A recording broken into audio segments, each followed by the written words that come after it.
¿Qué tal, amigos de P1? Bienvenidos a una nueva edición del programa donde vamos a empezar a contar la historia de estos ídolos que marcaron una época del turismo carretera, no tan lejos en el tiempo, pero creo que es una historia que ameritaba contarse, de los tantos muy buenos pilotos que pegaron en el palo en ese campeonato de TC, pero que realmente tienen un sello, un apellido que dejó grabado una buena página en esa historia gigante del turismo carretera. Cuando hicimos ese viaje a Japón y Australia, en la previa, 48 horas antes, yo había viajado a Necochea y a Mar del Plata. Ya contamos la historia de Juan Alberto Chonero, qué cantidad de mensajes llegaron con la vida del Colo, realmente increíble.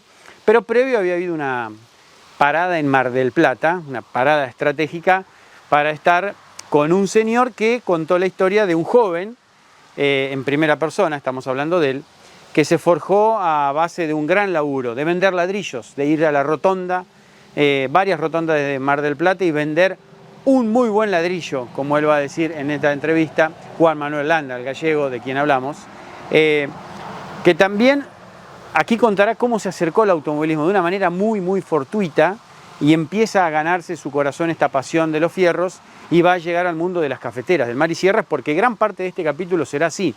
Lo que significó el Mar y Sierras y las cafeteras en ese momento del automovilismo argentino fue realmente importante. Por eso Lobería fue nombrada la capital nacional de las cafeteras y creo que P1 va a estar buscando mucha historia este año para hacer un capítulo de la capital nacional de las cafeteras y donde se juntaban 10, 15 mil personas en un óvalo a vivir la pasión por el automovilismo de autos que iban muy rápido. Bueno, ahí estaba el gallego Landa, también metiéndose en las cafeteras de Mar del Plata y Balcarce y tantos otros pilotos que luego llegaron al turismo carretera y no era lo mismo llegar con cualquier historial que llegar con el historial de un campeonato en el Mar y Sierras, en las cafeteras de la zona de Mar del Plata o el TC del Oeste, ¿no? Un poquito más arriba o más cerquita de la ciudad de Buenos Aires.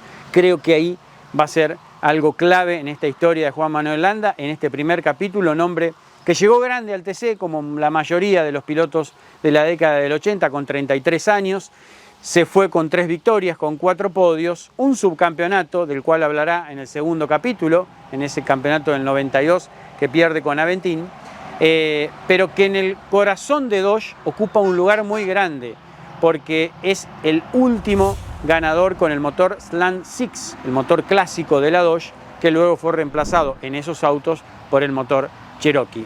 Fanáticos de Dodge, prepárense, fanáticos del TC, prepárense. Juan Manuel Landa en P1.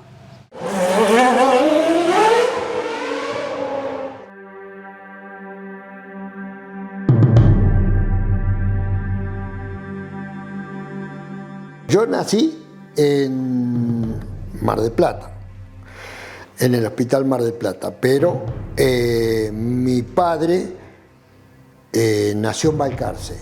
De ahí que era en la época que yo nací era hincha de Fangio y por eso me llamó Juan Manuel. Una cosa que... Y de un origen muy humilde. Yo tenía 6, 7, 8 años, 9, jugaba con los autitos, pero nunca pensaba que podía llegar a correr en auto. Mi papá empezó con los hornos de ladrillo común. Era un peón de horno de ladrillo. Llega un momento que empieza a comercializar el ladrillo y compraba en los hornos y vendía acá en Mar del Plata el ladrillo. Como era amigo de todos los fabricantes, tenía esa posibilidad de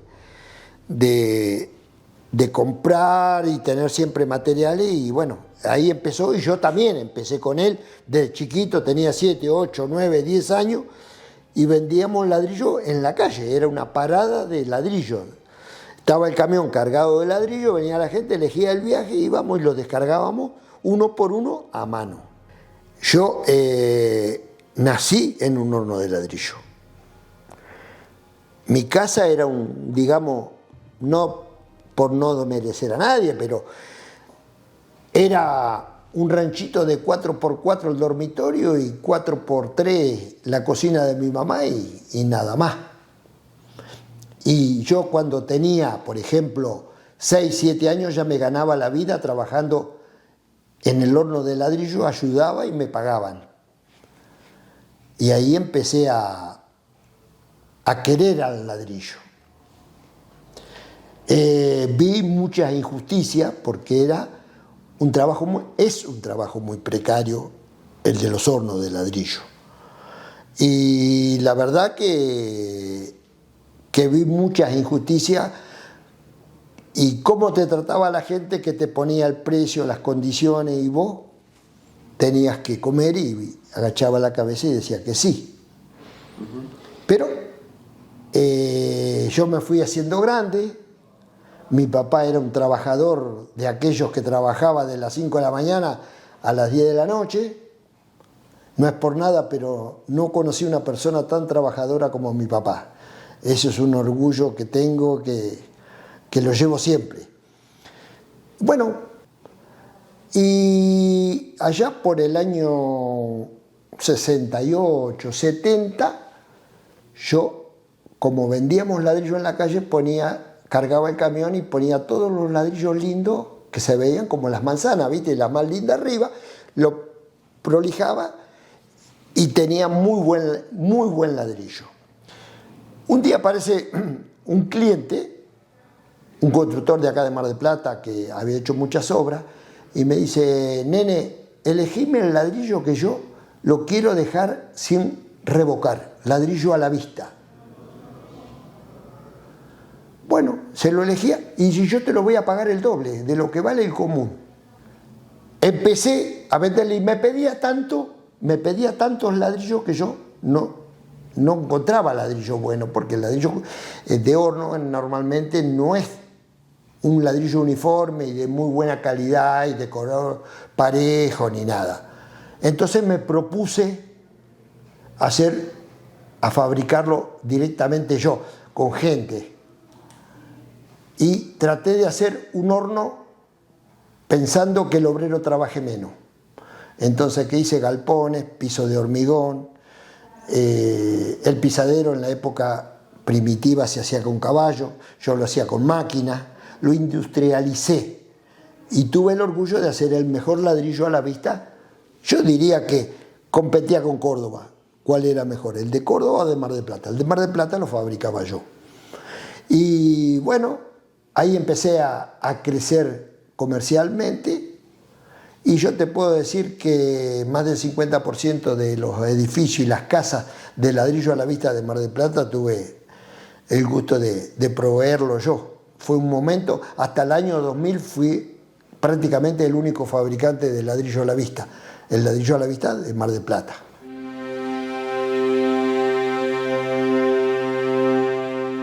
Yo vivía en Batán, ruta 88. Había una carrera que creo que era la Mar y Sierra. Y cuando era chiquito pasaban las cupecitas por frente de mi casa, porque yo estaba sobre la ruta. Las veía pasar cuando corrían una vez por año. Y bueno, ahí me empezó a gustar. En su momento fui hincha de los marplatenses. Pasé noches enteras con mi papá escuchando los grandes premios. Yo era hincha de Saigó, de Santiago Saigó. La verdad que me encantaba cómo corría porque venía 40 y de repente estaba ahí entre los 10, un luchador de aquello y bueno, hincha de él en la época de las cupecitas. Pero yo empecé a correr de una forma muy, no sé, el destino me había marcado que tenía que correr. Fortuita, te digo por qué. Cuando tengo más o menos 17, 18 años, me vengo a vivir a Mar del Plata. Pongo un pequeño corralón vendiendo ladrillos y en la otra cuadra había un señor que tenía una bolonería y corría en cafetera. Yo tenía 16, 17 años. Me dice: pibe, vecino, dice, ¿no querés comprar una rifa? Dice, así me ayudás para correr en la cafetera. Sí, ¿cómo no? Le digo, dame 67. La rifa era todos los meses. Antes había 2 loterías nada más, no es como ahora que hay muchas. Provincia y nacional nada más. jugaba la última jugada del mes por la Lotería Nacional. Era mensual. Nosotros teníamos como una cuota, todos los meses pagábamos no sé cuánto, pero bueno, era la cuota. El premio era X plata. Un día me dice, hoy juega la rifa. Macanudo. Un mes no pasó nada, 2 tampoco, 3 tampoco. En el cuarto mes dice, esta noche juega la rifa. Uy, al otro día salió 67, venía a cobrar que te pago. Me pagó. Mira vos. Al otro día me dice, vos sabés, Juan, nos equivocamos, no era la última. La última es la semana que viene. Digo, bueno, no te hagas problema, te devuelvo la plata. Entonces me dice el señor, dice, mira, ya que me devolviste la plata, en la próxima carrera te voy a llevar de acompañante. Hecho y hecho. Corrimos en el Independiente de Lobería. Y a esa carrera fue mi papá, mi familia, mis amigos, y vamos a armar una cafetera nosotros. Y ahí arranqué corriendo en cafetera.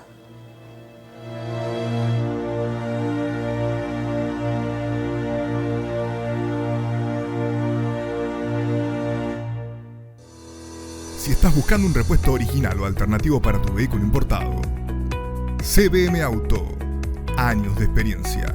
Miles de clientes satisfechos. Importador directo desde Estados Unidos y Europa. cbmauto.com. Yo, Norberto Fontana, te lo recomiendo.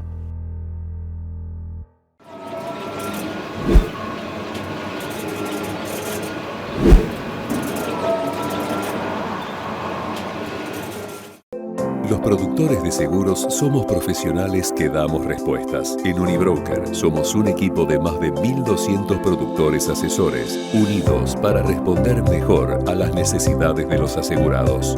Unibroker, asistencia aseguradora, una compañía HMS.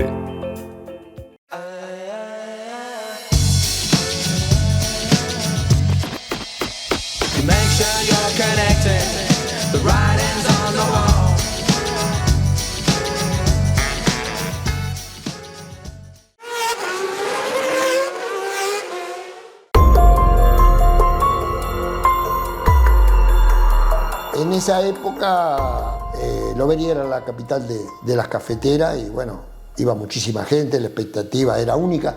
Porque, ¿qué pasó? Fue un fenómeno que el automovilismo estuvo medio en decadencia. Dejó de correr el turismo de carretera en ruta, empezó el Sport prototipo, pero no había aprendido muy bien.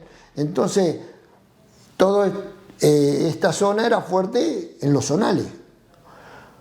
Y bueno, empecé a correr ahí. Después, esa zona se dividió en dos.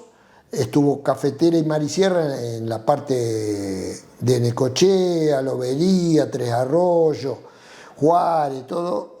Y esta parte de acá de Mar del Plata que se hizo TC del Sudeste y Cafetera. Yo empecé a correr en TC del Sudeste. Hice el segundo Soprana, que se hizo en su momento, que fue un diseño único. Yo estábamos corriendo en Cafetera y lo hacíamos en forma casera. El mecánico de la empresa, pero no, en ese momento no había quien me guiara o me dijera, mira, va esta multiplicación, no sabía lo que era una multiplicación, esto, el otro, nada. Y un día mi papá dice, che, tenemos que hacer armar un auto, nosotros no podemos seguir armando porque corríamos 2 vueltas y parábamos, era un desastre. Nos fuimos a Balcarce y hablamos con la gente de Romera. Y ahí nos contactamos con Jorge Romero y dice, bueno, si van a hacer un auto y pueden, vamos a hacer un chasis nuevo. Acá está Astul Soprana, que ya hizo un auto para Menone y para Oscar Errachu. Dice, podemos hacer un Soprana. Bueno, mi padre encaró el proyecto, hicimos el Soprana y empezamos a correr en sede sudeste y salimos campeones en el año 75. Después hubo un cambio reglamentario donde se favoreció un poco a Chevrolet, armamos un Chevrolet y salimos campeones 78, 79 y 80. 3 años con la mecánica de Jorge Raimonte. Para mí, el mejor preparador zonal. Voy a quedar mal con algún preparador de la zona, pero si querías salir campeón en TC del Sudeste, tenías que verlo a Jorge Raimonte. De ahí salió campeón Luisito Hernández, Carlos Garrido, Todos los que corrieron con Jorge salieron campeón. No es que yo era un fenómeno, el fenómeno era el preparador.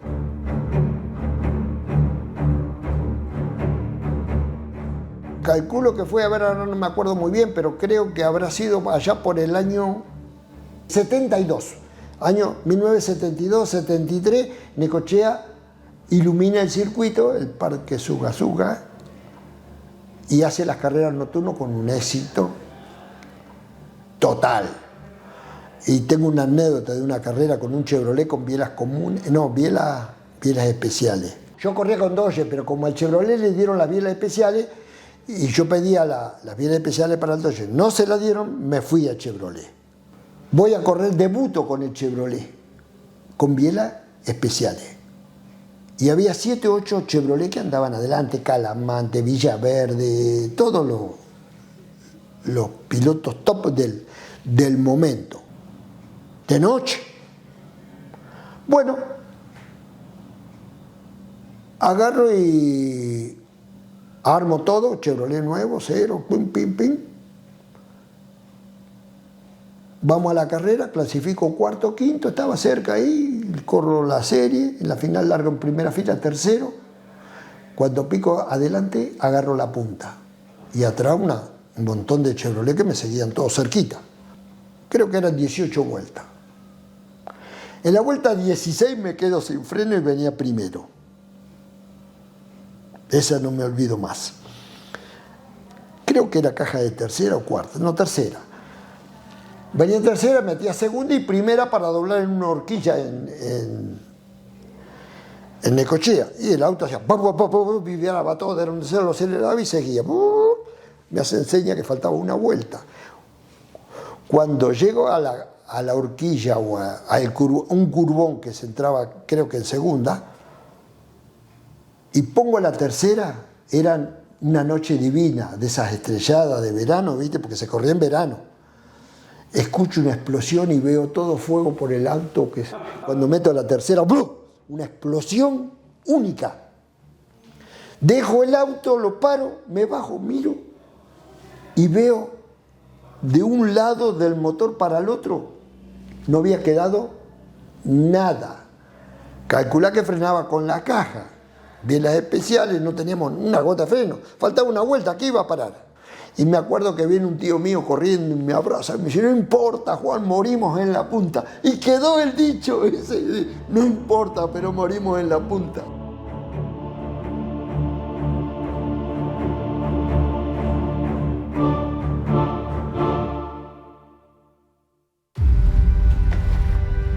¿Dónde se estudia cortar el agua?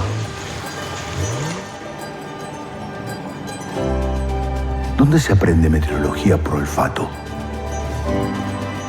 ¿Dónde se doma el miedo? ¿Dónde? En los intentos. La experiencia nos hace más fuertes. Alemania Petrolhead Tour inicia su camino en 2025. El tour fierrero de tus sueños por Alemania en español y con todo incluido. Porsche, BMW, Mercedes, Audi, Volkswagen. Más de 3.000 kilómetros por las autobahnas alemanas visitando ciudades, fábricas y museos. Vas a poder manejar porque tenemos las mejores experiencias de manejo y vas a probar un supercar alemán o italiano y acelerarlo a fondo. Para más información nos escriben en el email de pantalla o nos buscan en redes como Motorius TV y nos vemos en Alemania. Descubrí el potencial en reserva de tu vehículo con EPROM. Mejoramos el torque y la potencia, optimizando así el consumo de combustible. Trabajamos en camiones, maquinaria agrícola y pickups. Ofrecemos soluciones electrónicas a fallas típicas. Nos avalan 22 años de experiencia y una red con más de 90 distribuidores en todo el país. EPROM. Busca tu distribuidor más cercano. Te vas a sorprender.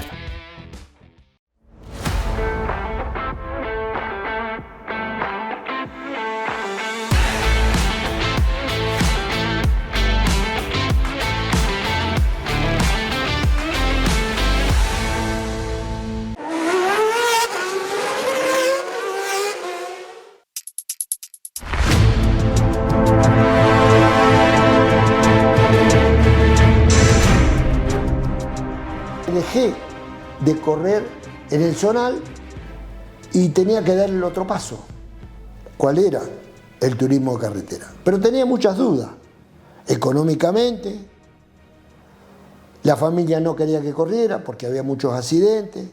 De la generación mía para atrás, el único que sobrevivió fue Cacho Fangio, y después empezó la camada mía, Garrido, Caparello, todo eso, que no nos pasó nada. Pero anteriormente eran un montón, por desgracia, ¿no? Pero te voy a contar una historia por qué decidí correr en TC. Porque esto también me marcó. Yo debuté en el año 81, 31 años. Siempre había fumado, y fumaba muchísimo, 2 atados por día o 3. Yo sabía que me hacía mal, había intentado dejarlo montones de veces, nunca había podido. Un día en la cama pensando, digo, yo voy a ir al turismo carretera, voy a empezar, lo poco que tengo lo voy a perder. Si yo no me puedo manejar, no puedo dejar el cigarrillo. Me puede el cigarrillo, me va a poder el turismo carretera. Entonces digo yo, voy a hacer una cosa. Me voy a probar a mí mismo. Si dejo el cigarrillo, voy a correr en TC. El día que fumo un cigarrillo, no corro más. El día de hoy que no probé nunca más el cigarrillo. Mirá vos qué. ¿Por qué? Porque si en algún momento tenía que dejar el TC, sabía que yo lo iba a poder dejar como dejé el cigarrillo. A lo mejor a alguien le sirve. Buenos Aires, el autódromo, como todo. Con goma Michelin. Armamos el auto, no lo probamos, prácticamente no lo habíamos probado. Y como en cafeteras normalmente se usan multiplicaciones cortas, nosotros fuimos a Buenos Aires con una multiplicación recorta, ¿viste? El tiempo de vuelta era 2 minutos 2, había que bajar y había que tener continuidad de dar 4 o 5 vueltas ahí cerca de ese tiempo. Bueno, empezamos a andar, minuto 3, 4, 2, 1, bueno, ya está. Cuando bajé los minutos 2 me hicieron que ya estaba aprobado para correr y todo eso. La mayoría de los pilotos del TC y los hermanos Suárez, que en ese momento estaban al mando de la categoría, me habían visto correr acá en El Santo. Entonces eso me ayudó un poco, como para decir, bueno, te habilitamos para que puedas correr. Y ahí arrancó, me dieron la licencia para poder correr en TC. Fui a correr a 25 de mayo y realmente no teníamos experiencia en ruta. Todo el mundo me decía, frená los 300, tené cuidado, que vas rápido, el auto andaba rápido, ¿viste? Y bueno, largamos una recta larga 25 de mayo y después había una rotonda, como a los 4 o 5 kilómetros. Bueno, largamos, creo que largábamos cada 10 segundos. Y yo, como era debutante, largo último. Y viste, cuando vos largas último, los que tenía adelante son normalmente un poco más lentos, son lentos. Y pasé 2 o 3 autos, yo iba recontraentusiasmado. Llego a la rotonda y veo el cartel de 300, ¿viste? Dice 300 metros que había que cortar. Yo, 300 metros está lejísimo. En Mar y Sierra, las curvas las entras de emboquillada, ahí no mirás si estás a 100, 50, 80. Lo sentí, ¿viste? Levanto el pedal de freno porque digo, yo estoy re lejos. Levanto el pedal de freno, me meto más y cuando volví a frenar, arriba de la rotonda, debut y retiro ese día. Fue una experiencia. Fuimos haciendo experiencias. Bueno, corrimos 7, 8 carreras. Estábamos un poco desactualizados con la preparación. Nos equivocábamos en las multiplicaciones, en la puesta a punto. Había muchos secretitos que teníamos la experiencia zonal, pero no del turismo de carretera. Y bueno, fui avanzando, corrí con Roberto Caparello unas carreras y anduve bien. Después estuve en Salto con la familia Sainz. Y bueno, después, en un momento ya por el año 84, 85, un poco cansado de viajar porque iba a Salto a probar el auto, eran muchos kilómetros, ¿viste? hice locura, porque cuando uno tiene pasión hace locura. Salía a las 4 de la mañana a Salto, iba, probaba, hacía 2 tiradas y me volvía para Mar del Plata. Pero a su vez, en ese momento, yo tenía que trabajar en mi empresa para poder bancar el auto. En esos años era más difícil, pero también había más compañerismo en la ciudad. Atrás del auto yo tenía gente que se preocupaba. Che, ¿qué necesitas, Juan? Te llevo el auto, toma esto, ¿dónde voy? Había más pasión. El asado de los viernes para comentar, una autopeña para bancarse los gastos de movilidad. Tenía un grupo de gente que iba a las carreras.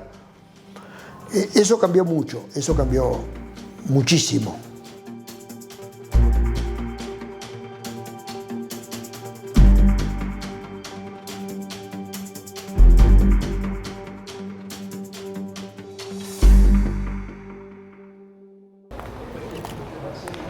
¿Qué me inspiró para hacer esta obra?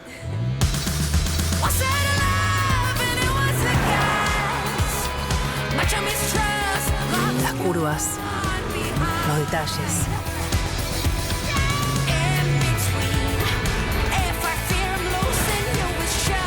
Para mí es más que una obra.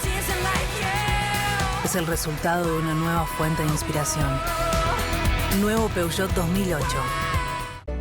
Desafía tus límites. Tonino es tu mejor opción. Si de bicicleta se trata, acércate a Tonino. El surtido más amplio.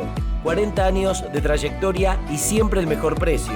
3 sucursales, Lomas de Zamora, Villa Madero y nuestra nueva bicicletería en Villaluro. Seguinos como Bicicletas Tonino.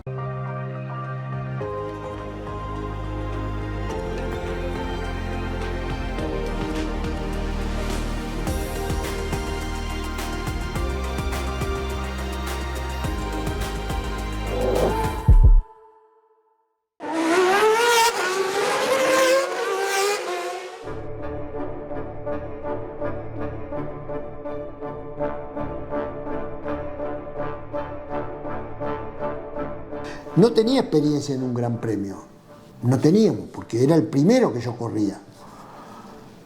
Me lo armaba Roberto Caparello.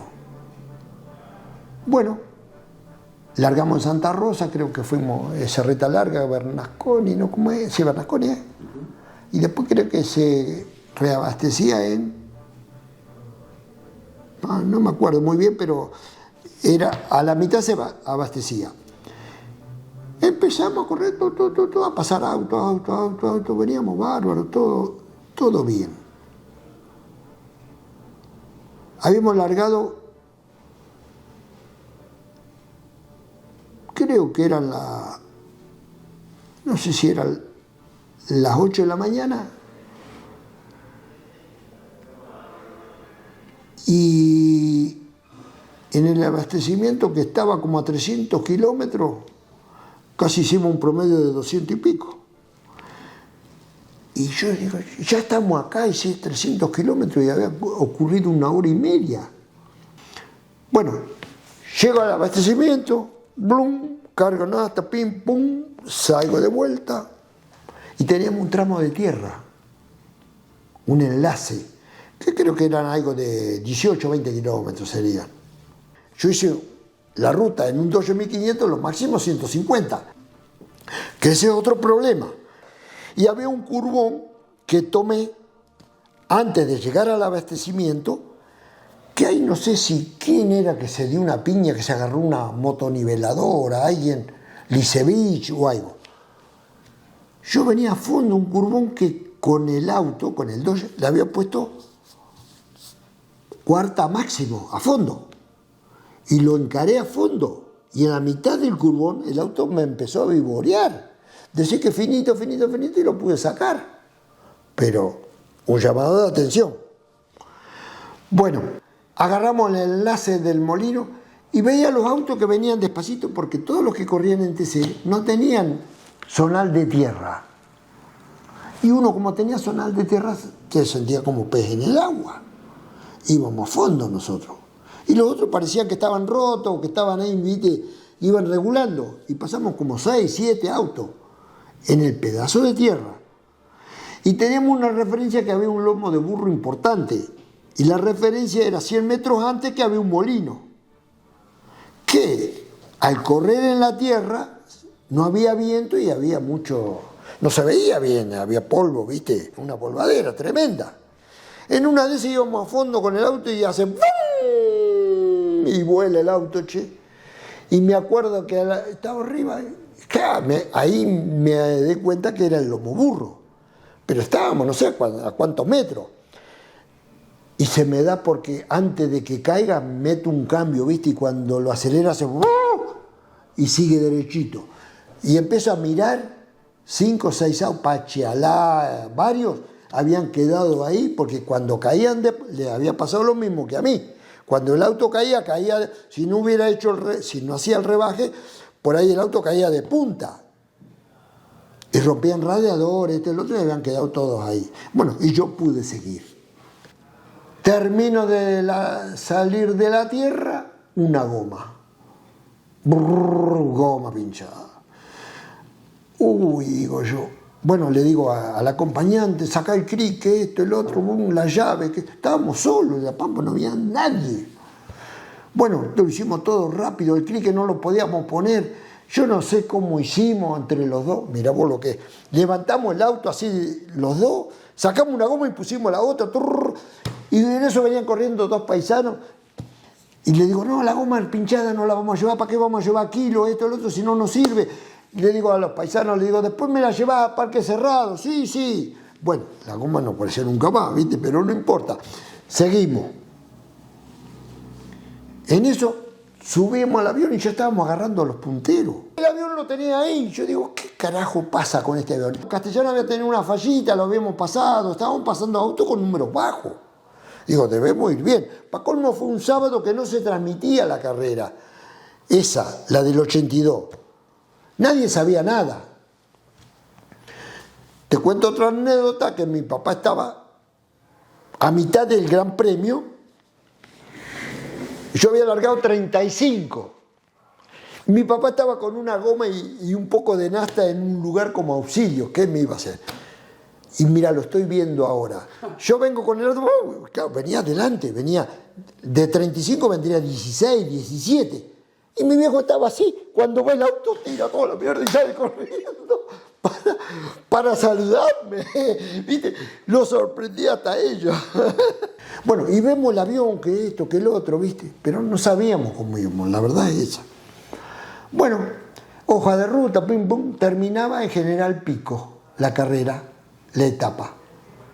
Vemos Aeroclub General Pico. Y lo que era una recta para entrar a la llegada. Bueno, el acompañante mío hace la hoja de ruta, la cierra y la tira. Ya estaba, todo derecho, me dice. El auto hace... Se paró. Miramos, bajamos, sacamos el distribuidor, no, y bueno, no daba vuelta, digo, se cortó la leva, algo pasó, ya está. Hacía un calor, era diciembre, no sé cuántos grados de calor haría. Para mí hacía 50 grados, pero bueno, tremendo. Le digo a mi acompañante, mira vos qué anécdota, lo que es pasión. Digo, Roberto, le digo, mira, vamos a empujar el auto hasta aquel montecito. Cuando venía uno, lo tirábamos abajo. Después de vuelta... Hicimos de ahí, que no sé cuántos kilómetros puede haber, pero del Aeroclub, vos conocés, de General Pico a la llegada, para mí había 10, 12 kilómetros, 14. Empujamos el auto 12 o 13 kilómetros, empujándolo, llegamos, porque ¿cuál era la idea? Reparar para poder correr la otra etapa. ¿Qué? Se ha cortado el cigüeñal, qué sé yo, ¿viste? Y yo sé por qué se cortó, porque pusimos el auto tan largo que andaba en un régimen de vuelta donde el motor vibraba. ¿Viste? Entonces, en ese momento tenía cigüeñales que estaban complicados, ¿viste? Vibraban un poco y eso. ¿Sí? Imagínate 4 horas a fondo, nada nos faltó. Y la recta también. Imagínate que creo que hicimos, no sé, de Santa Rosa a Bernasconi, no sé, pero debe haber casi 200 kilómetros. Y es casi, ¿no? 2 curbones nada más tuvimos. Entonces el promedio era muy alto. Pero bueno, me encantó ese Gran Premio.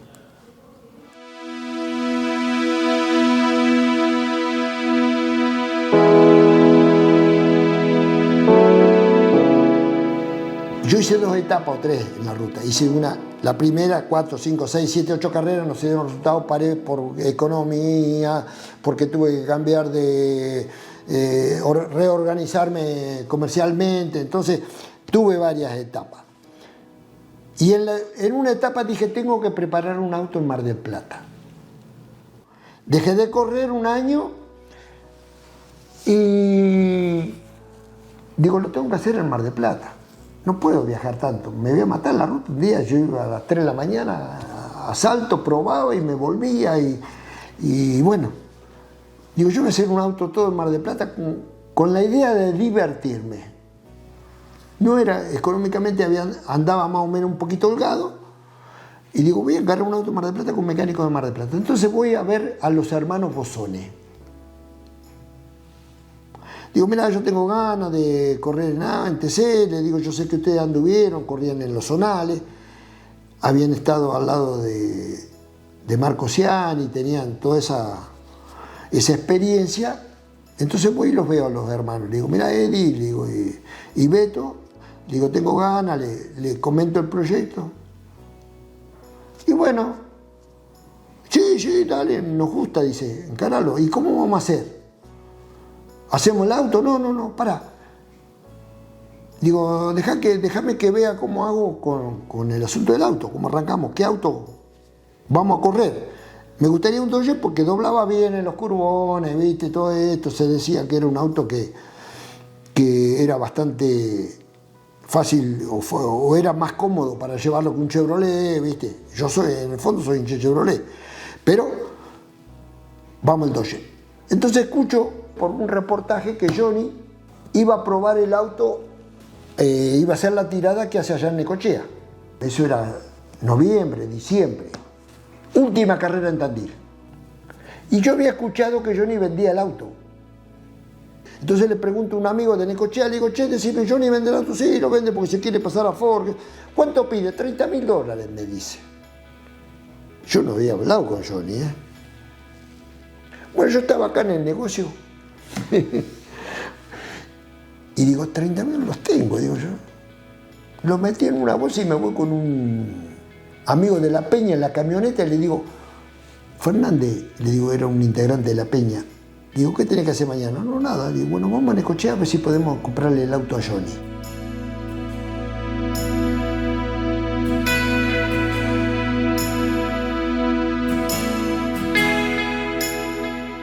Uy, no, ¿cómo me la vas a cortar ahí? Casi me caigo dentro de la pantalla. Está espectacular esta historia, pero ahora les voy a contar por qué. Porque esto ya pasó en P1. Y eso lamentablemente hoy ya no se vive. ¿Vieron cómo un montón de protagonistas pasó con Juan Alberto Chonero, pasó con Johnny De Benedictis y ahora pasa con Landa con De Benedictis? Cómo un protagonista va a buscar el auto ganador, la herramienta con la cual podía salir a ganar en el TC. ¿Por qué? Porque se sabía que eran distintas, porque tenían un desarrollo diferente, porque ese auto estaba preparado para ir rápido en los curbones, para ir rápido en succión, volaba en la recta. Ese auto lo puso a la venta, ese auto hay que comprar. Le pasó lo mismo al Pincho Castellano, que le compraron varios de sus autos. Y los pilotos que nombré, Johnny De Benedictis contó en P1, que fue a una estación de servicio de Bolívar, indico Bolívar porque está por ahí, a comprarle la Dodge a Roberto Mouras. Ochonero, Juan Alberto Ochonero, le fue a comprar el 7 de oro a Mouras también, y miren lo que después hizo Ochonero, miren lo que hizo De Benedictis, y acá en el segundo capítulo Landa contará qué hizo con ese auto de Benedictis, cómo se fue metiendo definitivamente en el corazón de Dodge, más allá de que él tiene una gran porción de su corazón en la hinchada de Chevrolet. Él es hincha de Chevrolet, pero Dodge lo marcó realmente. Miren cómo ha cambiado eso. Hoy ya no es lo mismo, ya que todos los autos son prácticamente iguales y se puede desarrollar poco y nada. Entonces, tener la herramienta de un piloto es casi lo mismo, porque recibir un auto nuevo lo va a tener equiparado. Eso es algo, esa pimienta se perdió, y sería bueno que en algún momento, en algunos elementos se diera libertad yo sé que aparece la billetera, pero de complicar la billetera del presupuesto, pero en algún elemento se diera la libertad para que eso pase, para que un piloto vaya a buscar el auto ganador. Le pasó en la última etapa ¿a quién?